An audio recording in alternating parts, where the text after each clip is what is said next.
Estamos fazendo um clube de leitura da Bíblia e hoje a gente vai falar do capítulo 3 de Mateus. Se tu não viu os outros vídeos, volta alguns vídeos anteriores, que a gente já falou do capítulo 1 e do capítulo 2. Nesse capítulo nós somos apresentados a João Batista. João Batista, ele era aquele que batizava o povo, ele pregava o arrependimento, ele anunciava o reino e ele anunciava Jesus, aquele que viria.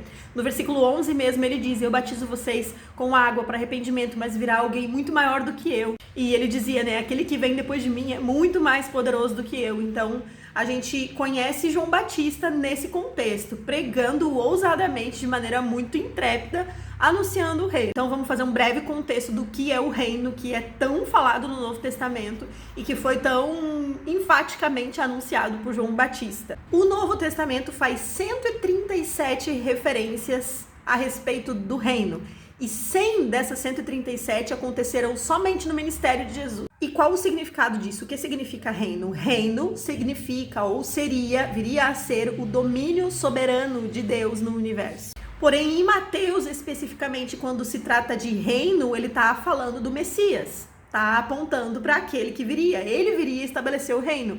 Então, quando Mateus fala de reino, ele está falando de Jesus. E esse reino, ele viria para estabelecer o fim do domínio do império das trevas, o fim do domínio do Império Romano. Então ele apresenta tanto o fim do domínio na dimensão física como na dimensão espiritual. E quando João Batista diz é chegado o reino, ele está falando do prometido por Deus. Ele está falando daquele que foi há tanto tempo anunciado para os judeus. Ele não seria apenas o salvador dos judeus, né? Mas viria a ser o salvador de toda a humanidade. Então João, ele veio para pregar o arrependimento, né? Nos versículos 7 a 9 ali, aquele trecho onde ele fala raça de víboras, ele está falando, por acaso as suas ações mostram que vocês se arrependeram? Ele está falando sobre produzir frutos, né? Ele está dizendo que uma vida de arrependimento, ela vai ter consequências externas, ela vai ter uma mudança de vida, os frutos vão ser diferentes, né? E ali ele começa a dizer que não bastava ser da linhagem de Abraão, ser do povo judeu para estar garantido no reino.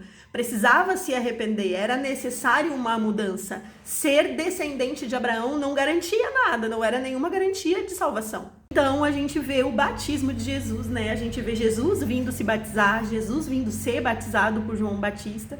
Isso prova que Jesus, ele aprovava essa pregação de arrependimento de João Batista, tanto que ele mesmo se submeteu ao batismo, né? Mesmo ele nunca tendo pecado, mesmo ele não tendo necessidade nenhuma de arrependimento, ele se submeteu. E quando eu olho para o batismo de Jesus, eu vejo também que Jesus, ele veio para se identificar com a gente, literalmente em todas as áreas. Jesus, ele veio se colocar no nosso lugar em todas as áreas. E quando Jesus, ele pratica o batismo de arrependimento, mesmo sem necessidade de arrependimento, ele está nos dando um exemplo, ele está nos dando um exemplo a ser seguido, de que a gente também deveria cumprir com essa prática do batismo. E então lá no último versículo do capítulo 3, a gente vê, né, a voz do Senhor audível, de maneira audível no céu, dizendo: esse é o meu filho amado em quem me compraz, ou em outra versão diz: esse é o meu filho amado que me dá alegria. O próprio Deus confirmando Jesus como o Messias, né? Como o prometido, como o rei dos judeus. E eu queria terminar esse vídeo hoje fazendo um paralelo da igreja hoje com João Batista. João Batista, ele veio para anunciar a primeira vinda de Jesus, ele foi aquele que anunciou o reino. E quando nós comparamos o nosso papel hoje com João Batista, a gente tem um papel semelhante hoje. Qual é o papel da igreja? É levar as boas novas, é alcançar o perdido, é alcançar aqueles que ainda não foram salvos pela graça, aqueles que ainda não alcançaram, que não conheceram Jesus, e anunciar a sua segunda vinda. A gente sabe de fato que a volta de Jesus é iminente. Quando a gente começa a olhar para as escrituras, quando a gente começa a entender um pouco mais da Bíblia, a gente vê que a vinda de Jesus, a volta de Jesus está muito próxima.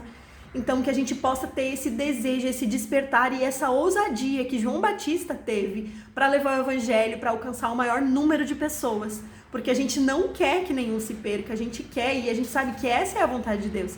A vontade de Deus é que todos sejam salvos e cheguem ao pleno conhecimento da verdade. Então, a gente sabe que esse amor pela humanidade é algo que move o coração de Deus.